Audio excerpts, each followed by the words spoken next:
What I am interested is कि बाबा रोज के रोज 10 एक सवाल अपन डिस्कस कर लेते हैं तो थोड़ा लोड भी नहीं आएगा आप लोगों पर, और साथ के साथ हो भी जाएगा, और फिर जब ज़रूरत होगी तो एक्स्ट्रा क्लास वगैरह अपन अब ले लेंगे। तो अब बताइए कि डिस्कशन में मुझे लगता है एक तो कैपेसिटर बचा हुआ है, बोलो। हाँ सर। ठीक है, तो एक काम करते हैं, कैपेसिटर के जो एक्सरसाइज S1 है, एक मिनट, एक्सरसाइज S1 कैपेसिटर, इसके हम ले लेंगे 1 से 10 सवाल, और साथ ही साथ MAC magnetic effect of current, इसकी एक्सरसाइज S1 के 1 से 10 सवाल ले लेंगे। बोलो कोई दिक्कत? कब? मंडे संडे को है ना? हाँ सर, और फिर चलेगा। संडे को आ रहा है तो 2 दिन है ना, तो रुको अभी और कुछ ले लेते हैं। एक्सरसाइज S1 कंप्लीट ले लूँ क्या कैपेसिटर की?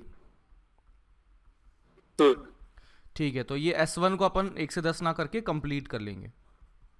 और इसका क्या करूँ बताओ? एमईसी का MAC 1 का से 10। 1 से 10 रख, इसको 1 इतना ही से रहने 10 दें। ठीक है। ठीक है, हाँ इतना ही रहने। तो डे आफ्टर टुमारो यानी कि कल की छुट्टी के बाद परसों हम बात करेंगे, तो we will be discussing capacitor, exercise S1 and MAC। और लगता है कि डिस्कशन में ज़्यादा टाइम लग रहा है, तो थोड़ा सा टाइम डिस्कशन में देके फिर वापस लेक्चर में आ जाएंगे, और फिर अगली क्लास में कंटिन्यू कर लेंगे डिस्कशन को। तो इस तरीके से थोड़ा सा इंटरेक्टिव भी बना रहेगा, थोड़ा तुम्हारे को भी एनर्जी भी बनी रहेगी, है ना? थोड़ा डिस्कशन मुझे लगता है ज़रूरी है क्लास में, है ना? मैं सिर्फ पढ़ाता रहता हूँ, तुम बैठे रहते हो, एनर्जी तो तुम्हारी पता नहीं कहाँ ख़त्म हो रखी है, जबकि तुम लोग यंग हो, मैं उम्मीद करता हूँ आप मुझसे, है ना? हाँ सर। तो फिर उसके बावजूद भी एनर्जी अपनी डाउन रहती है। तो चलो, अब मुझे लगता है कि इस उपाय से, कुछ इस औषधि से शायद तुम्हारे इस रोग का उपचार हो जाए। तो चलो बाबा, शायद हो जाए। ठीक है, अपन तो करते रहेंगे कुछ ना कुछ जब तक उपचार ना हो जाए, है ना? पीछा तो छोड़ूंगा नहीं मैं तुम्हारा, अभी तो बहुत लंबा टाइम है तुम्हारा है ना? अगले साल का पेपर कब होगा ये भी तो नहीं पता अभी, तो तब तक तो बीमारी ठीक हो ही जाएगी। शायद। अरे शायद क्या रे, चिंता मत कर, तब तक तो मैं ठीक कर दूंगा। हाँ जी, तो चलो बाबा शुरू करते हैं। और कल हमने देख लिया था फैराडेज लॉ, और साथ ही साथ हमने देख लिया था लेंज लॉ। फैराडे ने बोला था मैग्नीट्यूड बराबर d phi by d t का मैग्नीट्यूड। किसका मैग्नीट्यूड? ईएमएफ इंड्यूस का जो मैग्नीट्यूड है वो है d phi by d t का मैग्नीट्यूड के बराबर। साथ ही साथ हमें इसने लेंज भाई साहब ने बताया कि बाबा जो इसमें इंड्यूस चीजें होंगी वो इस प्रकार से होंगी जो कि चेंज इन फ्लक्स को अपोज करेगा। तो इसी वजह से इन दोनों को कंबाइन किया जाए कि बाबा दोनों के कॉम्बिनेशन से, यानी कि फैराडेज की मदद से साथ ही साथ लेंज लॉ की मदद से मैं ये कह सकता हूं कि बाबा EMF is equal to minus of d phi upon d t, कि बाबा d phi by d t को अपोज करना है, इसलिए अपन ने क्या कर दिया, माइनस कर दिया। तो इसी के साथ में हमारा EMF इंड्यूस्ड या प्रोड्यूस्ड बन जाएगा। तो लिखिएगा, इसमें लिखिएगा on combining Faraday's law, on combining Faraday's law with Lenz's law,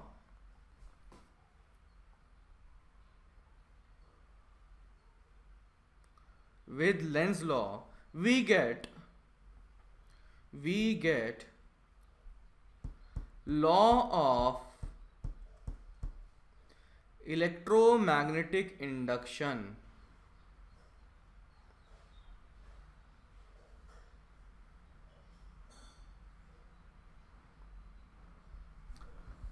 उसके बाद लिख लीजिए EMF E is equal to minus d phi by d t, minus d phi by d t. और इसका अगर एग्जाम्पल लें तो ये रही हमारी करंट कैरिंग कॉइल, कॉइल। इसमें हमने अंदर की तरफ इस प्रकार से मैग्नेटिक फील्ड रख दी है B, इसमें हमने इस प्रकार से मैग्नेटिक फील्ड रख दी है B। तो अब मैं लिखना चाहता हूं कि बाबा इसका बोल दिया कि d B by d t जो है वो पॉजिटिव है। D B by d t अगर पॉजिटिव है तो बताइए कि यहाँ पर जो EMF इंड्यूस्ड होगा वो किस डायरेक्शन में होगा, किस प्रकार से होगा?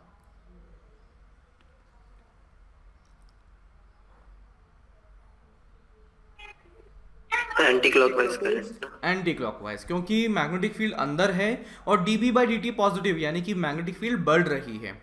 इसका मतलब अंदर की तरफ मैग्नेटिक फील्ड बढ़ी तो इसका मतलब अंदर की तरफ फ्लक्स बढ़ा। इसका मतलब यहाँ पर आप कह सकते हैं कि इसमें जो ईएमएफ इंड्यूस होगा वो इस प्रकार से होगा कि करंट को ऐसे इंड्यूस करेगा जो कि इसके फ्लक्स को बढ़ने से रोके, यानी कि ये जो कहा जाएगा इसे कहा जाएगा इंड्यूस्ड करंट, इंड्यूस्ड करंट। ठीक है, जल्दी से नोट करें, आगे बढ़ते हैं।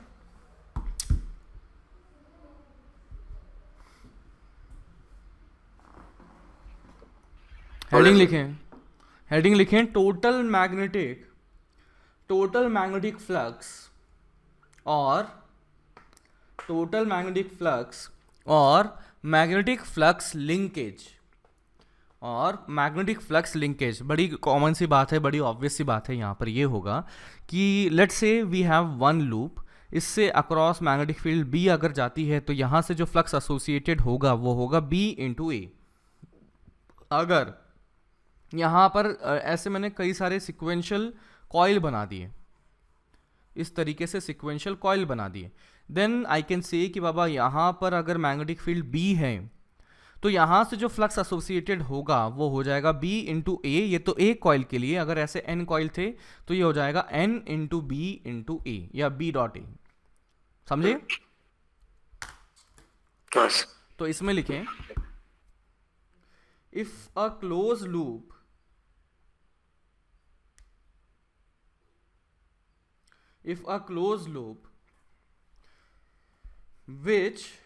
in which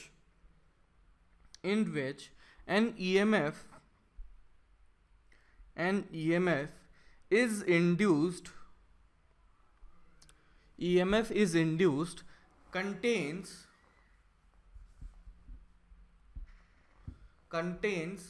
not one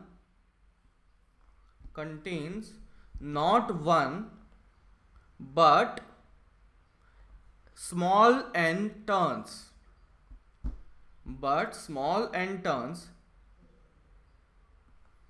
then net EMF E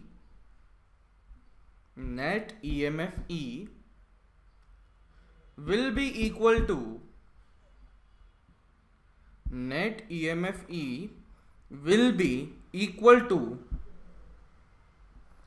sum of EMFs induced in, sum मतलब SUM, sum of EMFs induced in each coil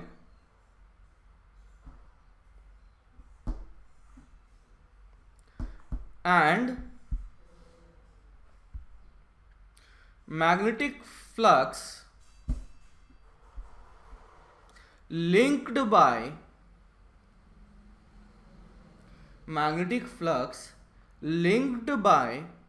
each turn is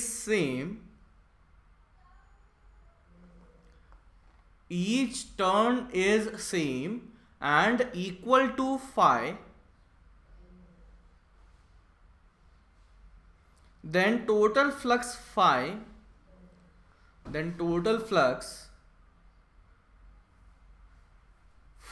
through the coil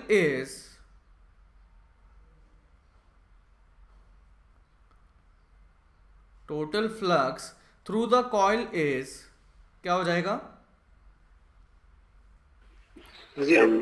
n into five. बाबा ऐसे बोला कि ऐसे कई सारे coil हैं जो n coil हैं, एक बोला कि एक के लिए फ्लक्स फाई है और सभी के लिए फ्लक्स अगर फाई है तो टोटल फ्लक्स एसोसिएटेड कितना हो जाएगा? सभी का जुड़ जाएगा, तो कितना हुआ? n फाई हो गया। तो इज क्या लिखा था रे? कैन बी, मतलब क्या लिखा था? लास्ट स्टेटमेंट क्या है? Through the coil is n phi. Is n phi. This quantity is called total magnetic flux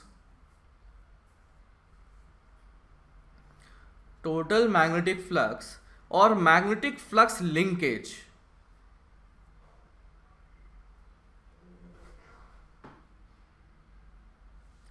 and total EMF induced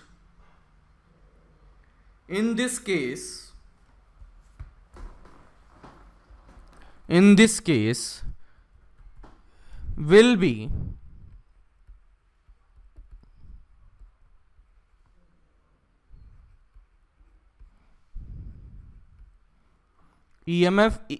EMF is equals to minus n into d phi by dt.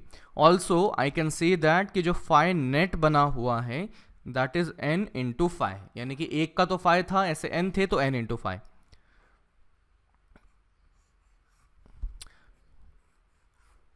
ठीक है? Yes sir. Okay, next question.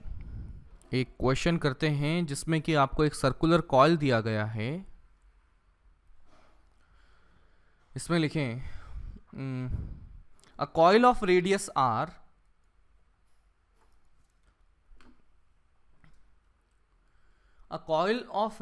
r and resistance per unit length alpha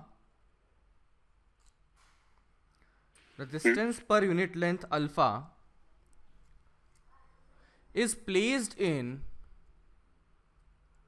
uniform magnetic field A coil of radius r and resistance per unit length alpha is placed in uniform magnetic field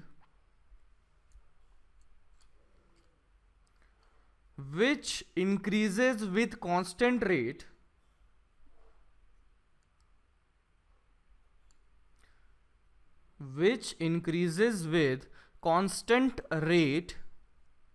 beta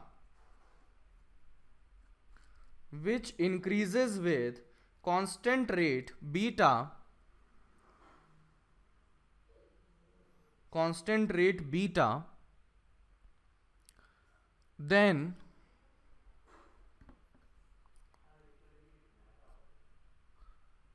find the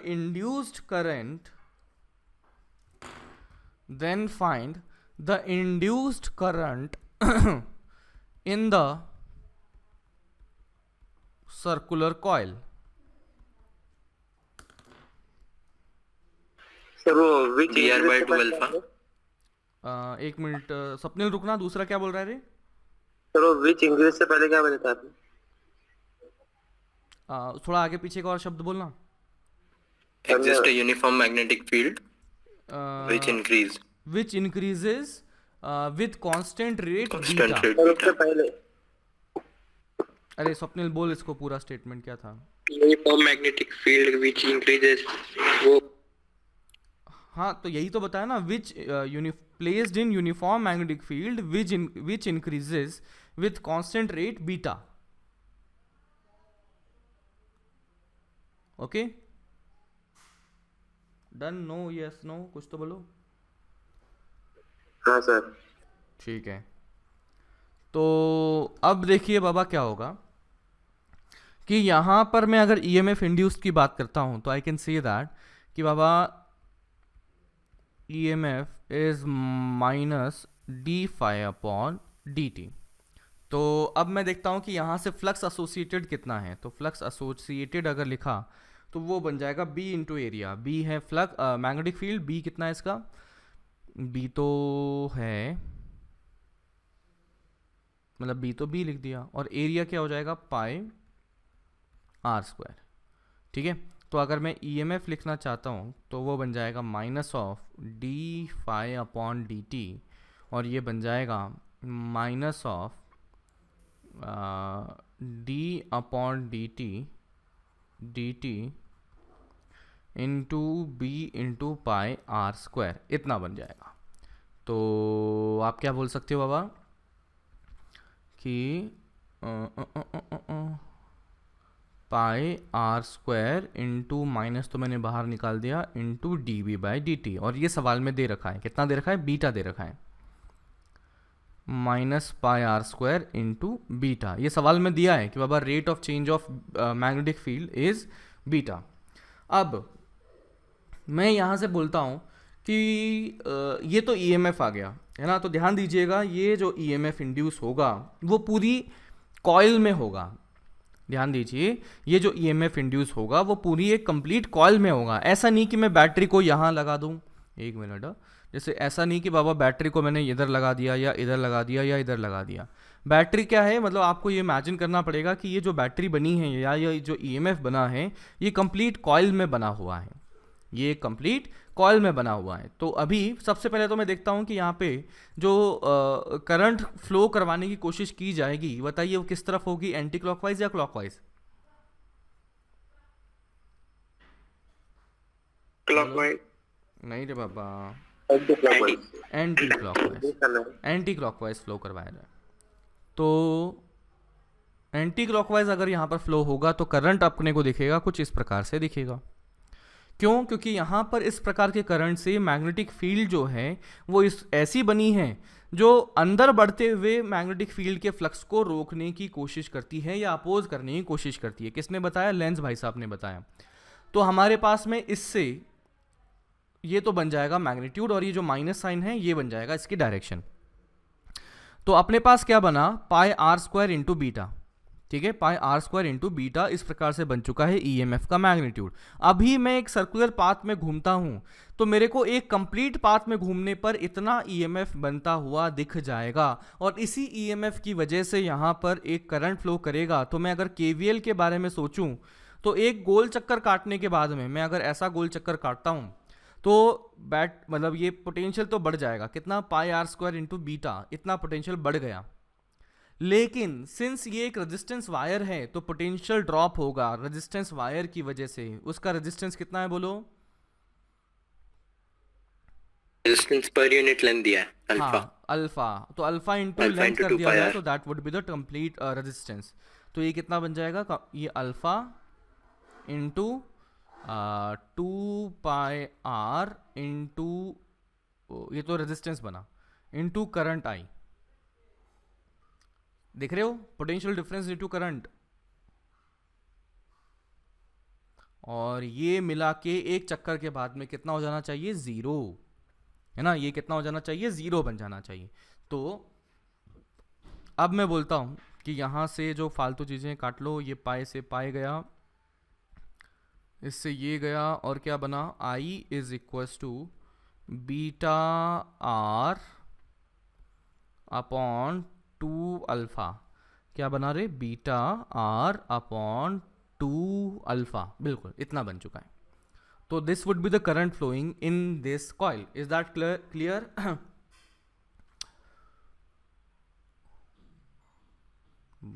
हे भगवान, फिर से मर गए। इनको तो बस एक ही हाँ सर, टॉपिक हो है गया। ना? हाँ हाँ हाँ। हो गया सर। चलो नेक्स्ट क्वेश्चन।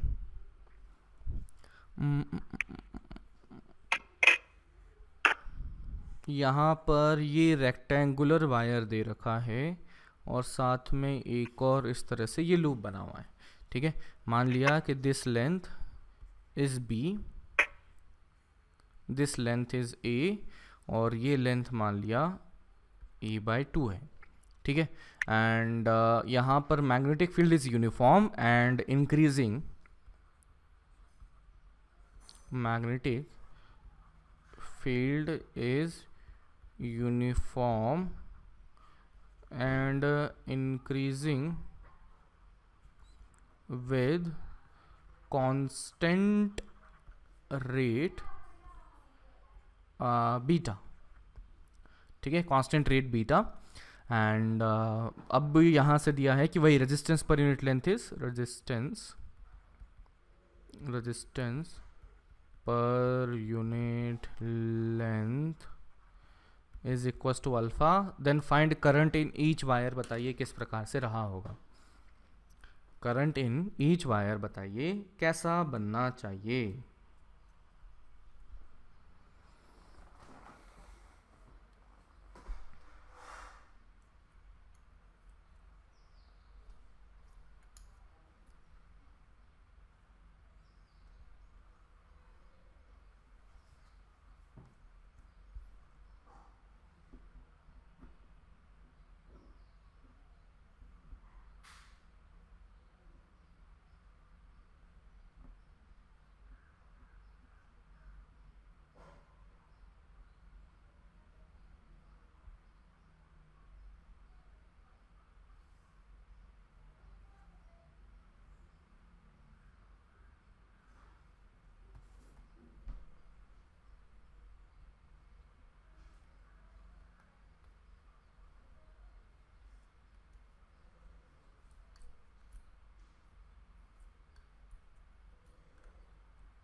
बोलो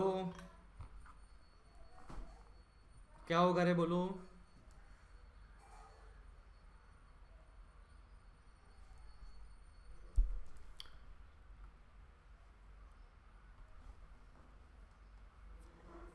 अरे मैग्नेटिक फील्ड की डायरेक्शन भी तो नहीं बताई मैंने, ऐसे मान लेना मैग्नेटिक।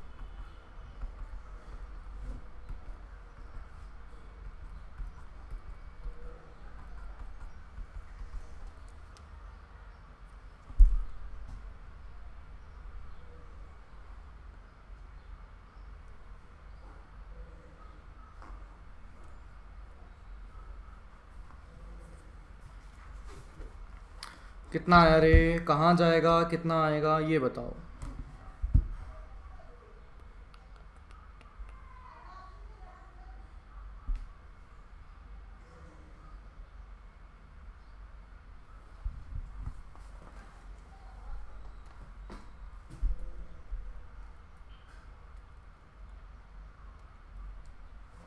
बोलो रे बाबा, कैसे करें।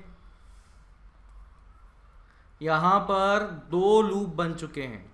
क्या बना रहे, दो लूप बन चुके हैं और दोनों में कुछ ना कुछ करंट फ्लो कर रहा होगा। लेट से मैंने यहाँ कहा I1 करंट, लेट से मैंने यहाँ पर कहा I2 करंट।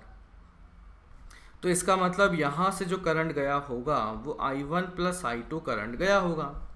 अभी मैं लेफ्ट वाले जो रेक्टेंगल बना हुआ है, इस रेक्टेंगल की बात करता हूँ कि बाबा यहाँ पर जो करंट है वो इस प्रकार से बना, और ये बना किसकी वजह से होगा, फ्लक्स में यहाँ जो चेंज हो रहा है इसकी वजह से यहाँ पर बन रहा होगा।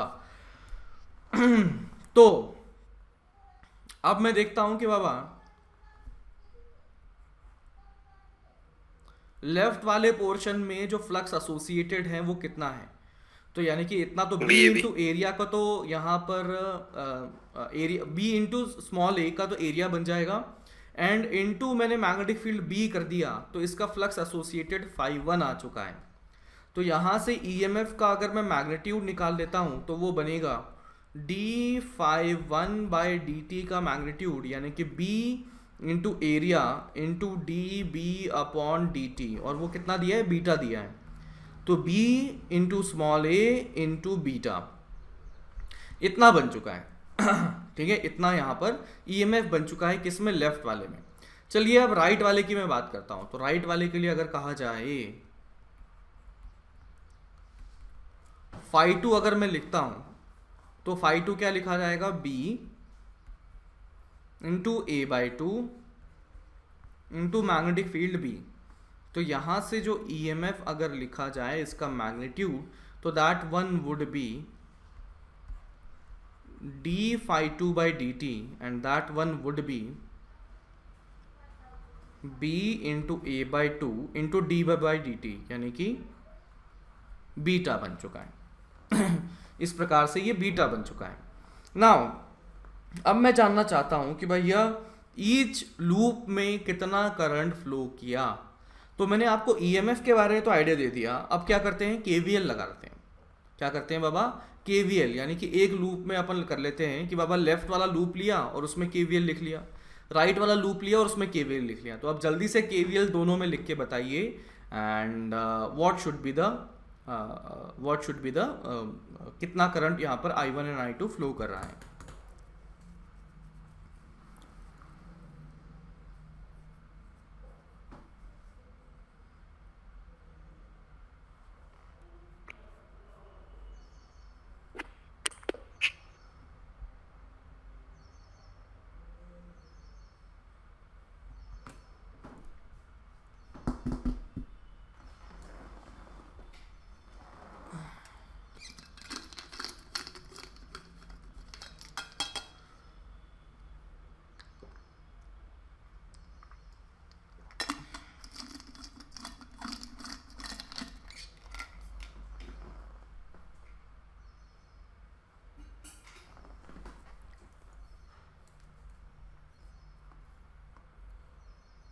सर हाँ जी बोलो। सर वो ईएमपी से क्या होता, एपी से क्या होता मतलब, ईएमपी? ई एम ई कहाँ लिखा है, E M A? Sir EMPP EMP मैंने लिखा है कि यहाँ कहीं ईएमपी जो तू पढ़ रहा है?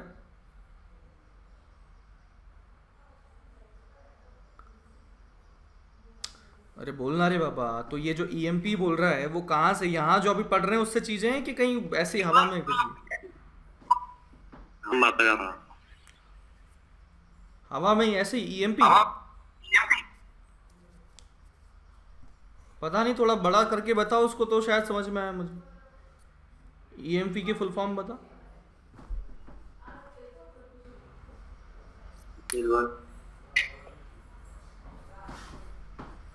क्या एनएफएस में देखता है वो क्या ईएमपी? जो इलेक्ट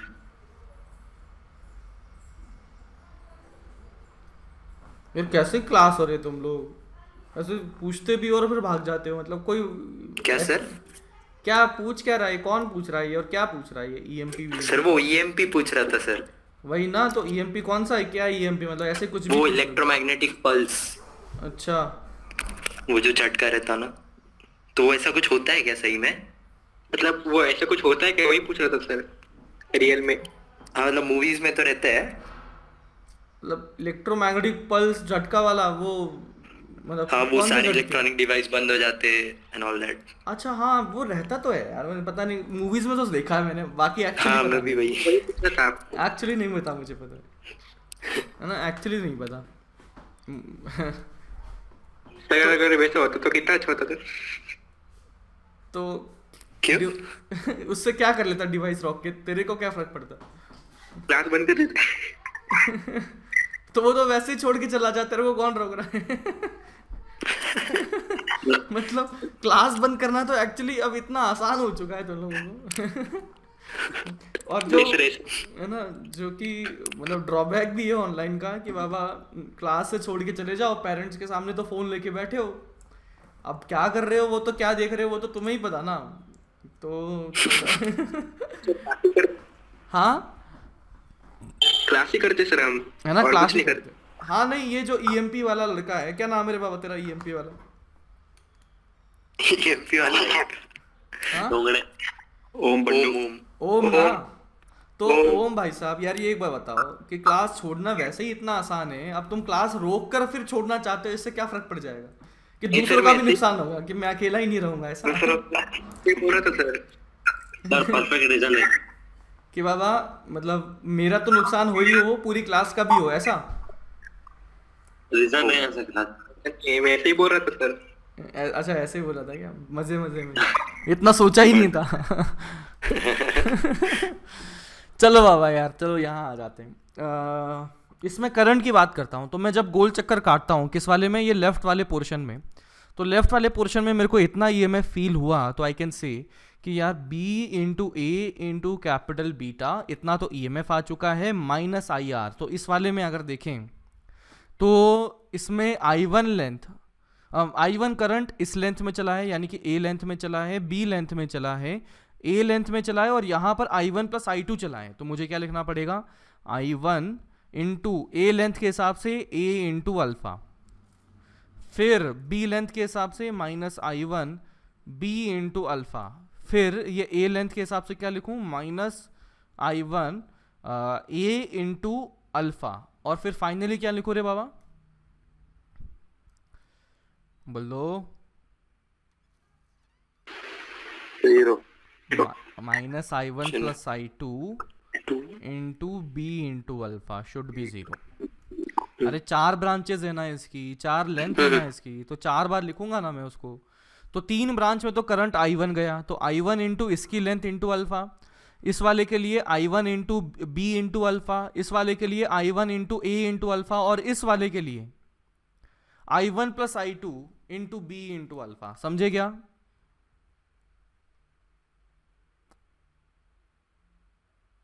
सही। तो इस प्रकार से यहाँ पर पहली इक्वेशन। दूसरी इक्वेशन अब यहाँ से लिखो, इस वाली राइट हैंड साइड से लिखो। तो राइट हैंड साइड के लिए बोलो क्या लिखा जाएगा, मेरे ईएमएफ जो आया BA/2 इंटू बीटा, फिर I2 करंट यहाँ पर फ्लो किया, यहाँ फ्लो किया, यहाँ फ्लो किया, तो कितना हो गया, minus I2 into A/2 B और A/2, तो A/2 plus B plus A by two into alpha. फिर बीच वाली ब्रांच बची है तो वहाँ पर क्या हो जाएगा, minus i one plus i two into into into into into what, B into alpha is 0। तो अब यहाँ पर दो इक्वेशंस, दो वेरिएबल, सॉल्व कर लो जी।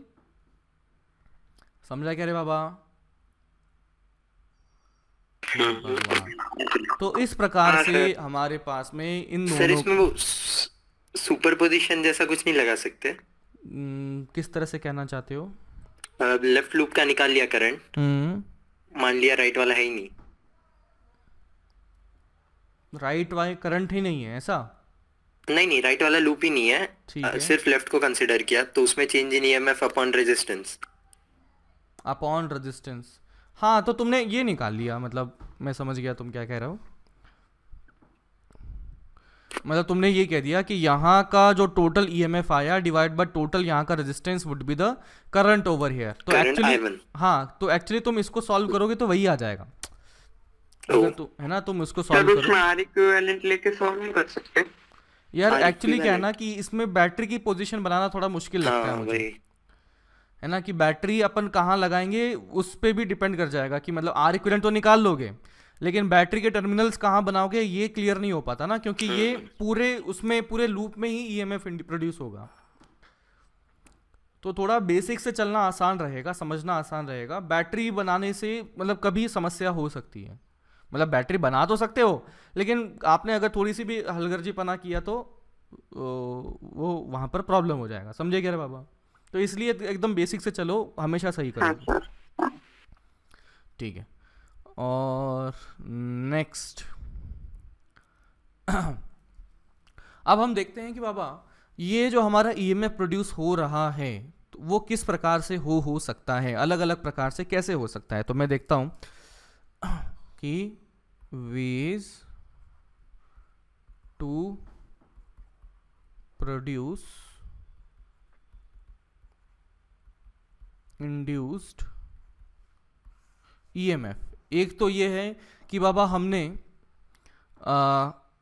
करंट मैग्नेटिक फील्ड को ही इंक्रीज करवा दिया या मैग्नेटिक फील्ड को ही चेंज करवा दिया। तो ये क्या हो सकता है, यूजिंग वेरिएबल मैग्नेटिक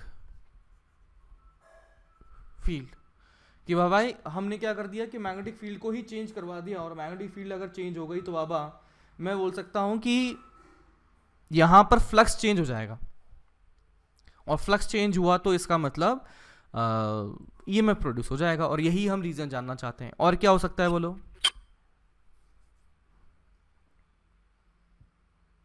बोलो।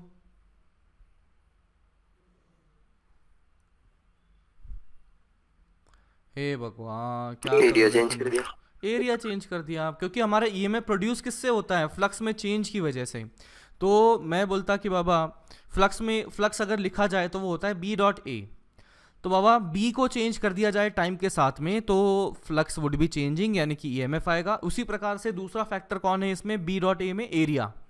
तो अगर एरिया यूजिंग वेरिएबल एरिया, मतलब एरिया चेंज हो रहा है टाइम के साथ में, तो उसके साथ में भी अपना क्या बन जाएगा, ईएमएफ प्रोड्यूस हो जाएगा। इसके अलावा एक और तरीका है जिसकी मदद से हम ईएमएफ प्रोड्यूस कर सकते हैं, बोलिए। एंगल चेंज कर। एंगल चेंज कर दिया जाए। हमारे पास क्या है, हमारे पास है B dot A is flux. तो अगर बी और ए को सेम रखा बट उसके बीच का एंगल किसी तरह से अपन ने चेंज कर दिया, then I can say that कि बाबा यहाँ पर फ्लक्स चेंज हो जाएगा, इससे फ्लक्स एसोसिएटेड जो है वो चेंज हो जाएगा, एंड दैट मीन्स कि यहाँ पर ईएमएफ प्रोड्यूस हो जाएगा। और इसका बहुत ही प्रैक्टिकल एग्जाम्पल जो होता है, ये ऐसा कॉइल मान लीजिए, तो मैं लिखता हूँ कि बाबा ये एक एक्सिस लिया और इस एक्सिस के अबाउट इसको घुमा दिया ओमेगा से, तो यहाँ से जो फ्लक्स बना जाएगा वो बनेगा बी डॉट ए, यानी कि बी ए बन जाएगा। मैग्नेटिक फील्ड को मैंने भी अंदर ले लिया, और थोड़े टाइम बाद में अगर ये घूमेगा तो यहाँ पर जो फ्लक्स बनेगा वो क्या बन जाएगा, बी ए कॉस ओमेगा टी। समझ रहे हैं, वो एरिया वेक्टर ओमेगा टी घूम चुका है। तो यहाँ से फ्लक्स टाइम के साथ में चेंज होता जा रहा है, तो हेंस यहाँ पर हम कह सकते हैं using angle theta between B and A, यानी कि एंगल थीटा को अपन ने कुछ खिलवाड़ किया उसके साथ में और उससे फ्लक्स को चेंज कर दिया, तो that will be giving you induced EMF. और एक्चुअली इसी का इस्तेमाल करके हम क्या करते हैं, जनरेटर बनाते हैं, है ना, जनरेटर बनाते हैं। कभी आपने देखा होगा कि हॉस्पिटल वगैरह में या कहीं पर जहाँ पर लाइट चली जाती है और वहाँ पर इलेक्ट्रिसिटी की ज़रूरत होती है, तो वहाँ जनरेटर लगे होते हैं बड़े बड़े, और वो जनरेटर काम करते हैं डीजल पे। तो डीजल पे तो वो काम करेगा, तो वो क्या करेगा, खुद इसको घुमाएगा, मतलब वो जो इंजन होता है ना, वो इसको गोल गोल घुमाएगा, और वो जब घूमा तो वो क्या करेगा कि मैग्नेटिक फील्ड में घूमेगा, और मैग्नेटिक फील्ड में घूमेगा तो फ्लक्स चेंज होगा, फ्लक्स चेंज हुआ तो वहाँ पर इंड्यूस्ड ईएमएफ बनेगा और करंट भी आ जाएगा। तो ये एक बेसिक वर्किंग है जनरेटर की, जिसमें कि हम एंगल को चेंज करते हुए देखते हैं कि बाबा किस तरह से करंट और इंड्यूस्ड ईएमएफ बन रहा है। ठीक है, बोलो बाबा। हाँ सर। चलो ठीक है। यस। अब देखो कि नेक्स्ट मैं करता हूँ, याद करो हमने जो इलेक्ट्रिक फील्ड पढ़ी थी किसमें, इलेक्ट्रोस्टैटिक्स चैप्टर में। तो उस इलेक्ट्रोस्टैटिक्स चैप्टर में अगर मैं एक गोल चक्कर काट के आता हूँ इलेक्ट्रिक फील्ड में, तो बताइए ई डॉट डी एल का सम कितना बन जाएगा, integral of E dot D L in a close loop, 0 बन जाएगा। बट जब अभी अब थोड़ी देर पहले हमने देखा कि बाबा यहाँ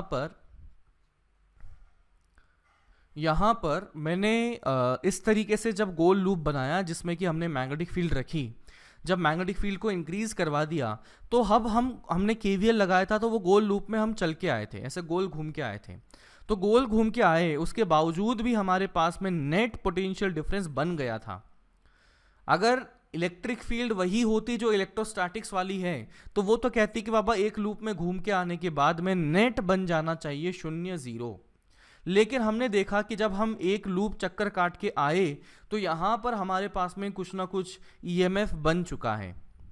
तो याद करो अब बैटरी को, कौन सी बैटरी, जो हमने करंट इलेक्ट्रिसिटी में पढ़ी थी, कि बाबा वहाँ पर जब ईएमएफ प्रोड्यूस होता है तो हमें एक एक्सट्रान्यूअस फोर्सेस की ज़रूरत होती है, और बैटरी के केस में वो जो फोर्स प्रोवाइड करने वाला होता है वो होती है केमिकल एनर्जी, कि केमिकल रिएक्शंस की मदद से वहाँ पर चार्जेस को ऑपोजिट डायरेक्शन में मूव करवा के वो पोटेंशियल डिफरेंस जनरेट करने का काम करती है। तो यहाँ पर भी एक एक्सट्रान्यूअस फोर्स लगेगा, और उस चीज को इस बार क्या कहा जाएगा, वो कहा जाएगा नॉन इलेक्ट्रोस्टैटिक इलेक्ट्रिक फील्ड।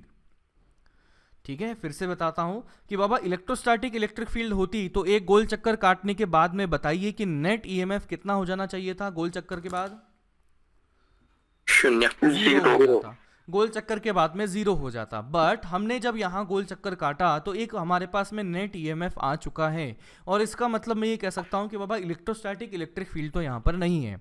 तो फिर हमें पता है कि बाबा यहाँ पर जिस प्रकार से बैटरी के अंदर में हमने देखा था कि एक एक्सट्रान्यूअस फोर्सेस की वजह से ईएमएफ प्रोड्यूस हुआ था, यहाँ पर भी एक्सट्रान्यूअस फोर्सेस बनेंगे, और उसी चीज़ को यहाँ पर हम किस नाम से जानेंगे, एक्सट्रान्यूअस non electrostatic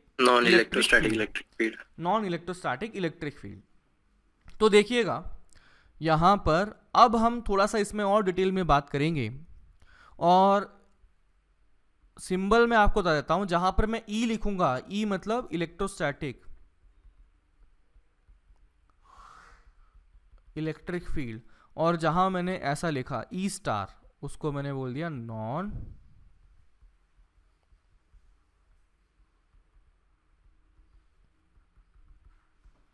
non electrostatic electric field. ठीक है, तो अब हम बात करते हैं मोशनल ईएमएफ की। ठीक है, मोशनल ईएमएफ। अब ये क्या है, तो देखते हैं क्या है। मान लीजिए ये एक कंडक्टिंग रॉड है, मान लीजिए this is a conducting rod, और इसे एक मैग्नेटिक फील्ड बी में हमने ऐसे रख दिया, और यहाँ पर इसे ऐसे आगे चला दिया, मान लीजिए v0 वेलोसिटी से। ठीक है, मैग्नेटिक फील्ड क्या है, मान लीजिए v0 है। तो अब बताइए, है ना, कि यहाँ पर अगर ये मूव करता है तो क्या क्या चेंजेस हम सोच सकते हैं, चलिए आप बताइए कि क्या होना न्यूट्रल चाहिए। है क्या रॉड? हाँ, ये रॉड इज न्यूट्रल, ओके।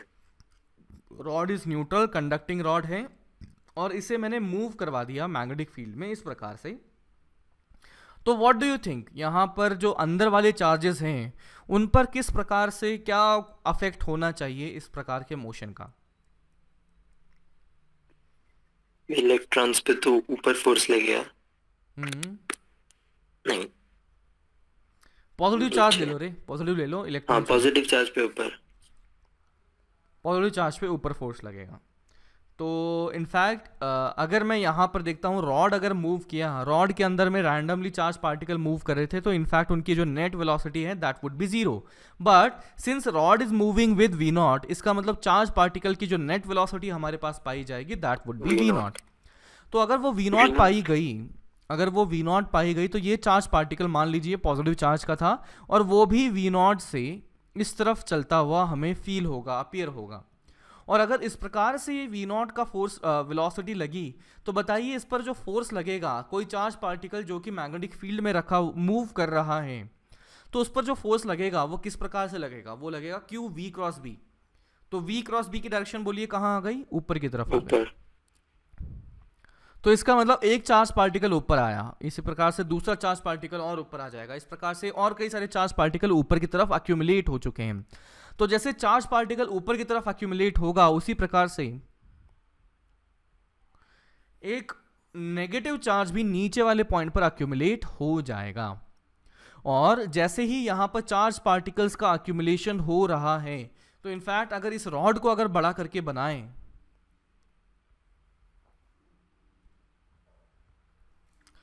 तो ये बन चुका है ऐसा, और ये ऐसा। तो देखिए ऊपर पॉजिटिव चार्ज, नीचे नेगेटिव चार्ज, तो इसका मतलब ये दोनों अब क्या करेंगी? एक इलेक्ट्रिक फील्ड प्रोड्यूस करेंगे। कौन सी? इलेक्ट्रोस्टैटिक कि नॉन इलेक्ट्रोस्टैटिक? चार्ज पार्टिकल से जुड़ी हुई फील्ड इलेक्ट्रोस्टैटिक ही होगी। इलेक्ट्रोस्टैटिक। ये जो इलेक्ट्रिक फील्ड पैदा करी है वो किसने करी है? चार्ज पार्टिकल ने करी है। तो चार्ज पार्टिकल से जुड़ी हुई field always and always that would B electrostatic field. तो अब मैं देखता हूं कि इलेक्ट्रिक फील्ड इस प्रकार से है। मान लीजिए ये वाली जो लेंथ थी वो मैंने L कह दिया, let's say this point is A, let's say this point is B। तो अब बताइए कि इलेक्ट्रिक फील्ड बनी। अब इसमें ऐसा तो है नहीं कि दो चार्ज ऊपर और दो चार्ज नीचे ऐसे ही होंगे, और भी अंदर चार्ज होंगे। और रॉड अगर वी नॉट से मूव किया तो चार्ज भी इधर वी नॉट से मूव करेगा, और ये अगर वी नॉट से मूव किया तो बताइए क्यू वी क्रॉस बी का जो फोर्स लगा कहाँ लगा? ऊपर की नीचे? ऊपर। ऊपर। ऊपर। तो ये जो फोर्स है वो लगता हुआ पाया गया ऊपर की तरफ इन अपवर्ड डायरेक्शन, और ये ऊपर की तरफ लगा। तो अब बताइए कि इस चार्ज पार्टिकल पर और कोई भी फोर्स लगाने के लिए जिम्मेदार है क्या? Electric field QE. तो इसका मतलब शुरुआत में मैं कहता हूं कि बाबा शुरू में चार्ज पार्टिकल जो अक्यूमुलेट हुए होंगे वो कम हुए होंगे, इसका मतलब इलेक्ट्रिक फील्ड कमजोर रही होगी। इसका मतलब अभी भी नेट फोर्स ऊपर आ जाएगा। नेट फोर्स ऊपर आया तो चार्ज पार्टिकल ऊपर चला गया, तो वहां पर चार्ज की स्ट्रेंथ बढ़ जाएगी, तो इलेक्ट्रिक फील्ड की स्ट्रेंथ बढ़ जाएगी। इलेक्ट्रिक फील्ड की स्ट्रेंथ बढ़ी तो आई कैन से कि बाबा यहां पर जो net force on the charge particle जो अगला वाला था उस पर बताइए बढ़ेगा कि कम होगा? कम हो जाएगा। Net force, not QE force, net force कम हो जाएगा। लेट्स से कि एक रैंडम वैल्यू लेता हूं, मान लीजिए क्यू वी बी की वैल्यू आ गई ऊपर की तरफ 10 न्यूटन, है ना, और मान लेते हैं कि इलेक्ट्रिक फील्ड का जो क्यूई का फोर्स लगा नीचे की तरफ लगा मान लीजिए 3 न्यूटन, है ना। तो आई कैन से कि बाबा अब अगला जो चार्ज है उस पर नेट फोर्स ऊपर लगा, नेट फोर्स ऊपर, तो चार्ज ऊपर गया तो चार्ज अक्यूमुलेट हुआ तो उसकी वजह से इलेक्ट्रिक फील्ड बढ़ गई। तो 3 से कभी 4 भी हुआ होगा ये फोर्स, अभी भी लेकिन नेट फोर्स ऊपर, तो चार्ज और अक्यूमुलेट होगा, चार्ज ऊपर अक्यूमुलेट हुआ तो इलेक्ट्रिक फील्ड और बढ़ेगी, तो ये और बढ़ गया तो ये 5 हो जाएगा, अभी भी नेट फोर्स ऊपर ऊपर, तो चार्ज ऊपर और अक्यूमुलेट होगा, इलेक्ट्रिक फील्ड और accumulate बढ़ेगी बढ़ेगी, तो नेट फोर्स और कम होगा। कम हो जाएगा।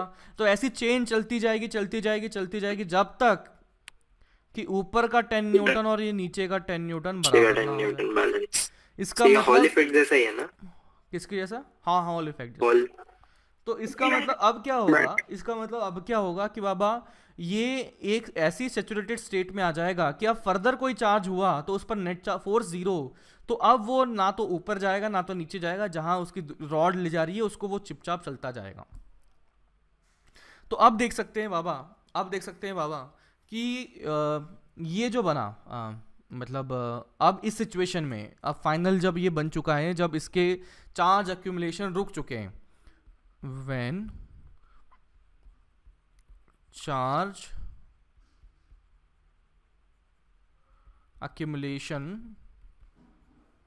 stops, तो आई कैन से बाबा क्यू ई का फोर्स नीचे की तरफ जो फोर्स है और क्यू वी बी का फोर्स मैग्नीट्यूड वाइज आपस में बराबर होंगे, डायरेक्शन जरूर ऑपोजिट होगी। समझे क्या?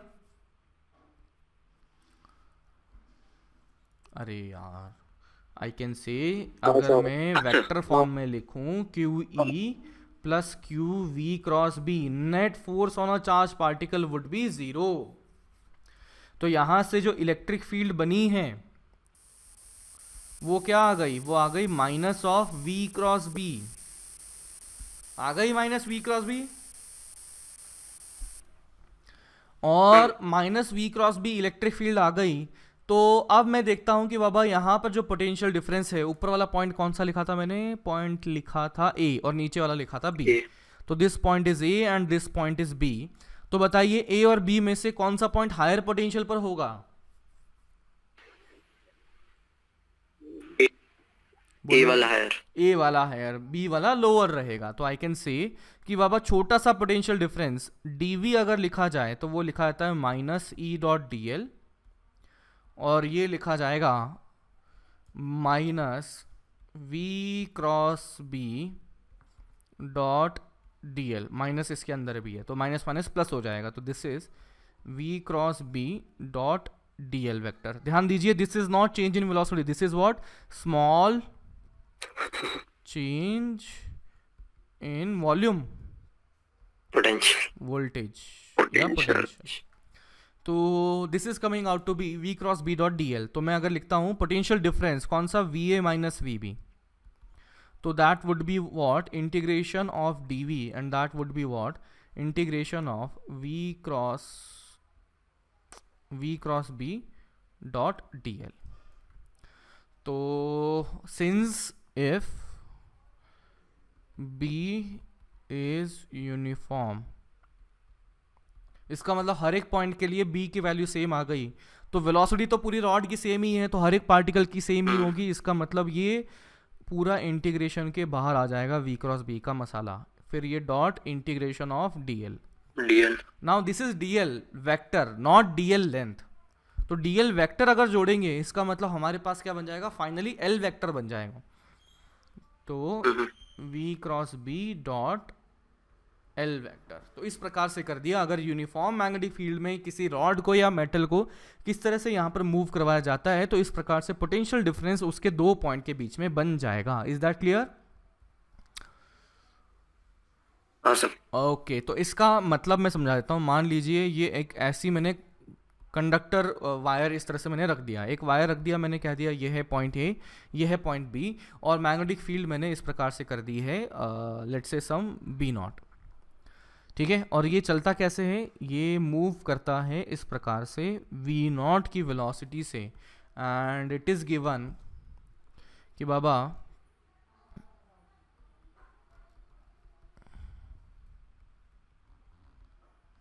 इस लेंथ को मैंने लिख दिया है x लेंथ और इस लेंथ को मैंने लिख दिया y लेंथ, है ना, लिख दिया मैंने। तो अब मैं जानना चाहता हूं कि बाबा फर्स्ट ऑफ ऑल इनमें से हायर पोटेंशियल वाला कौन सा पॉइंट होगा, ये सोचो।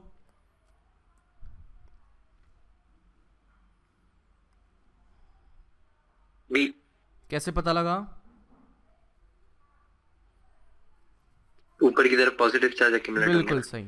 देखिएगा, पोटेंशियल डिफरेंस जो यहाँ पर बना है वो मैं कह सकता हूँ कि बाबा जहाँ पर पॉजिटिव चार्ज होगा, जहाँ पर पॉजिटिव चार्ज होगा वो होगा हायर पोटेंशियल, और ये जो जहाँ पर नेगेटिव चार्ज होगा उसे कहा जाएगा लोअर पोटेंशियल। तो बच्चा आप यहाँ से क्या बोल सकते हैं कि जब ये मेटल मूव करता है तो यहाँ पर मान लीजिए कोई पॉजिटिव चार्ज भी होगा, वो भी मूव कर रहा होगा, तो बताइए V क्रॉस B का फोर्स इसको ऊपर ले जाएगा कि नीचे की तरफ? ऊपर। ऊपर ले गया। इसका मतलब B पॉइंट की तरफ पॉजिटिव चार्ज गया या नेगेटिव की चार्ज? पॉजिटिव। पॉजिटिव गया, यानी कि B पॉइंट हायर पोटेंशियल या लोअर पोटेंशियल? हायर। हायर बन जाएगा। तो मैं अगर लिखना चाहूँ VB माइनस VA की वैल्यू बताइए क्या होगा, इसका वैल्यू कितना होना चाहिए? तो व्हाट डू यू थिंक?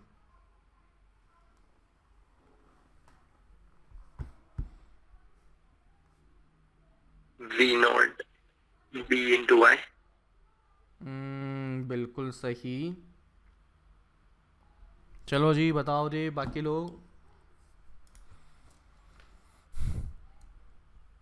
हमारे पास में जब B यूनिफॉर्म है, मैग्नेटिक फील्ड अगर यूनिफॉर्म है, तो हम सिंपली लिख सकते हैं V cross B dot DL dot L dot L vector. तो यहाँ पर अगर L वेक्टर हम बनाना चाहें तो वो कैसा बनेगा कि बाबा ये रहा हमारा L वेक्टर, ये इनिशियल पॉइंट से फाइनल पॉइंट तक ये जो वेक्टर बनेगा ये पॉइंट बन जाएगा L वेक्टर। समझे क्या रे बाबा? क्योंकि हमें ये DL DL DL DL लिए DL वेक्टर है, रिमेंबर। तो DL वेक्टर जब मैं ये ऐसे जोड़ूंगा, ये सभी DL वेक्टर जब मैं जोड़ूंगा तो आई कैन से कि बाबा यहाँ पर ये सभी DL वेक्टर अगर जुड़ेंगे तो that would be the net मतलब डिस्प्लेसमेंट वेक्टर। तो A से B तक जाने में जो डिस्प्लेसमेंट वेक्टर बना वो इस प्रकार से बन गया है। तो अभी यहाँ पर V क्रॉस B की डायरेक्शन देखते हैं, तो वो कहाँ आ गया? V क्रॉस B की डायरेक्शन अगर देखें तो हर एक पॉइंट पर आप देख सकते हैं कहाँ आ रही है, ऊपर आ रही है, ऊपर। तो मैं इसको अगर x लिखता हूँ, इसको अगर मैं y लिखता हूँ, तो V क्रॉस B की डायरेक्शन जो बनेगी वो बन जाएगी V0 B0, और डायरेक्शन क्या बनी बोलो रे? J cap dot L vector अगर बना तो वो L वेक्टर कितना बनेगा बोलो? x plus y square. x i cap plus y j y cap. Plus y j cap. तो यहाँ से देखिएगा बाबा क्या बनेगा, दिस इज V0 B0 और ये y, V0 B0 और y। समझे क्या? हाँ सर। ओके तो बच्चा चलिए एक और सवाल करते हैं, इसको नोट कर लिया?